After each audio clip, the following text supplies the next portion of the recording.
Thinkwell Shift is a behavior change company that specializes in resource conservation.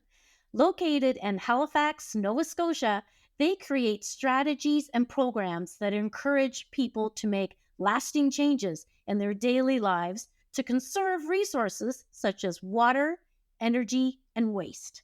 Today's podcast is Ruvi Mugara, the Director of Projects with Thinkwell Shift, who is creating change through choice. Join me next.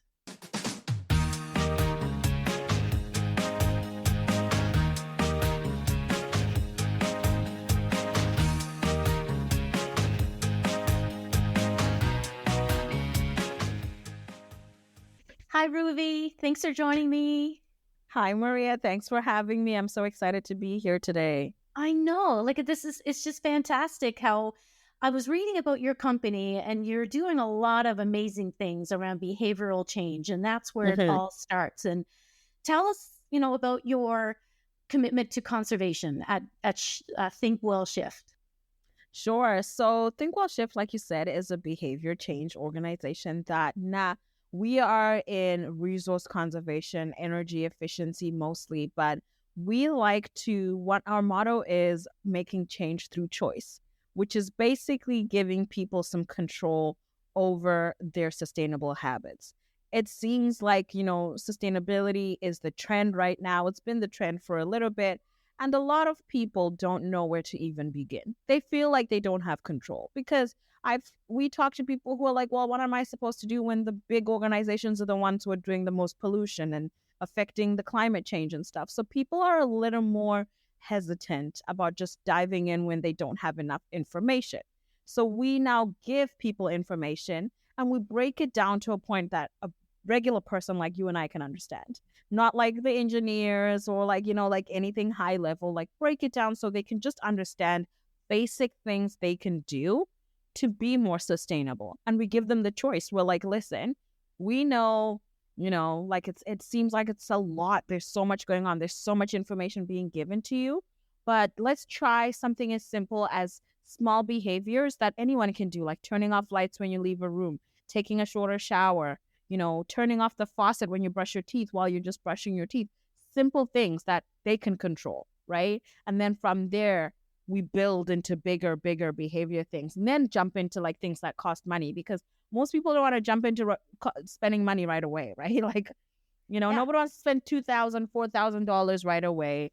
But if you give them the small steps, the things they can definitely do on their own that are simple, and then once they're happy with that and we celebrate with them, we're like, oh my gosh, you're doing all these things already. That's exciting and excellent.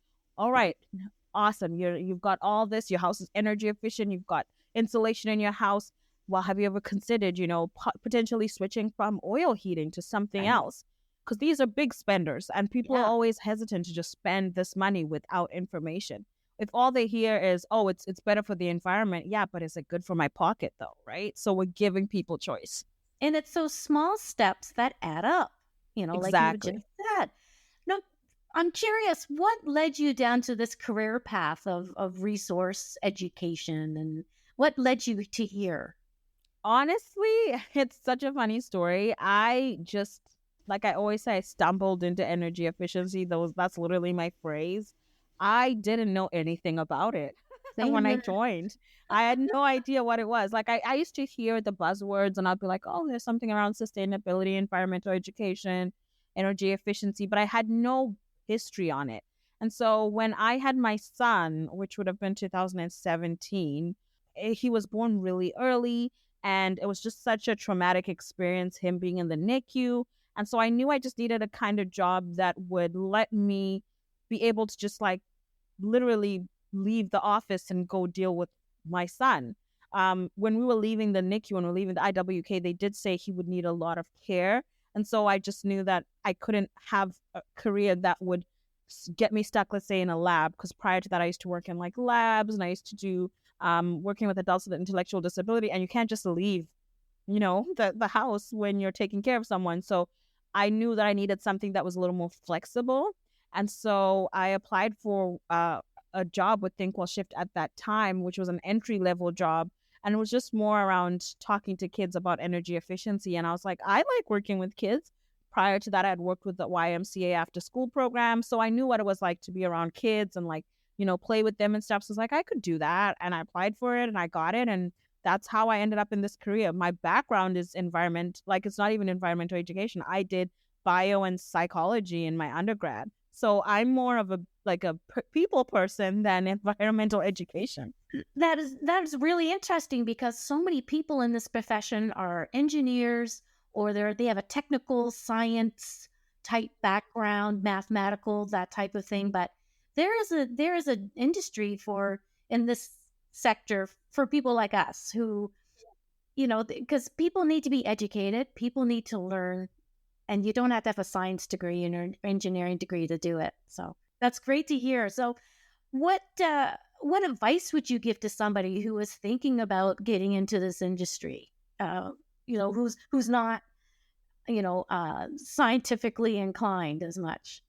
I would say whatever your interests are, they fit into this industry. There's so much potential in, like sustainability, whether it's resource conservation, whether it's energy efficiency, whether it's like architecture, whatever you can think of, we have it on the side of the sustainability side. And it's pretty cool because when I talk to people about like green careers, for example, we talk about what are your interests? What do you like to do? If you like being outdoors, have you ever considered something that's in sustainability with outdoor? Like you could be a horticulturalist, for example.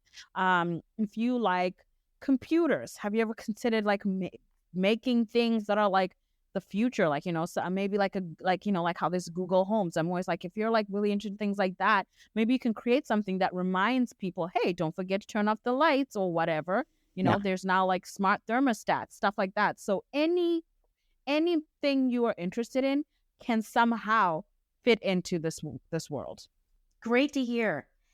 Thinkwell Shift, you do a lot of work within schools and with Mhm. school children, talking to youth. And how's that been? How's that been working out as you educate them to climate change? It's pretty awesome. Kids are fantastic. Kids have a whole different perspective on life that I wish adults could just keep. Like, I remember being a child and just being excited about everything. And then, as you age and adulthood kicks in and all the stresses of adulthood kick in, we like let go of that like childlike free spirit and we get tainted, right? But kids are just so free, and so speaking to them about such important topics is necessary because they get it. I wish someone had talked to me about stuff like this when I was younger, because then I would have made very different choices in my, as I was like in my teens and my young adult life. But I didn't know any better. So, Well, imagine how many yeah. people could have known, right? Well, their enthusiasm is contagious as well. Exactly. They take it Yeah. home to their parents or their, people in their families, and they share what they just learned, and they've got that enthusiasm that, Mhm. teach kids have a lot to teach people. They really Exactly. do. Yeah. Yeah. So behavioral change. Mhm. It's all about that, and I guess there's some sort of science behind that. But what does behavioral change look like in terms of making that shift? It's like I mentioned a little earlier, it's all about giving them a small step at a time and like giving people gradual growth. You don't want to just dump all this information onto someone. It's too much. Like the world is so, like I say it all the time to all my friends and coworkers, like we now live in a world that has way too much information. Literally at the click of a button, you have all this information. There's Wikipedia, there's Google, there's all this stuff that's just throwing information at you. You turn on the TV, on the news, there's more information being thrown at you, and there's just like an overload of information for people. So when we're trying to like give people that behavior change around sustainability, we don't want to overload them with information around it. Like we're not giving them the like, high grade star level of this is where you need to be right away. We're not talking about any of that, right? We're starting right at the bottom, like I said, about like, okay, do you take shorter showers? Have you ever considered it? And then we give them other facts they wouldn't know. things like, oh, did you know that if you were boiling water, if you put the lid on the pot, it actually boils the water faster, meaning that you reduce the amount of time that your stove is on and all this stuff. Really? I Like never knew that. yeah, I know. It's a pretty interesting fact. But we give that to people so that they can start gradually learning more and more and more and be more receptive to this information. Because if you give them overload, that's just like someone's gonna check out. Like Yeah, eventually they're gonna be like, this is too much for me. that's not for And me. also Yeah. we live in a microwave society that's like everything has to be done right now. So people kind of like freak out when it's like, oh my gosh, you telling me I have like 10 months to do all this stuff? It's too Yeah. much. So like we try to like gradually give them like information. I'm just curious, and I just thought of this now. Have you noticed anything with COVID with people's behavioral patterns and in Yes. relation to, climate and sustainability? Yes, one of the hardest things we've had to deal with is like, because we go into people's homes a lot, is people's openness to having a stranger in the house is it's definitely harder They're more now. nervous, or Yeah, people are more nervous, even though like we now live with COVID. People are still a little more nervous. I think COVID definitely was a terrifying experience for everyone, and so people are a little more anxious around like a consultation in their home, for example. It's like, well, can we do it virtually? Sure, but I can't really see your house virtually, so it would be nice yeah, if I could come there. So I think there's a little more anxiety. So it's just getting people to like break that barrier and let them know we can offer different options. People can wear masks. If you're not feeling well, we won't come in. If we're not feeling well, we won't come in. We do a check-in call the day before. We text you on our way. We offer all these things to just make people a little more um at like ease. less anxious when we show Yeah, up. Yeah. exactly. What is next for your company? What projects do you have on the horizon? I mean, I think Thinkwell Shift is such an exciting organization. We're a small company and we are growing, and I think we really just want to continue to do what we do, but across the country.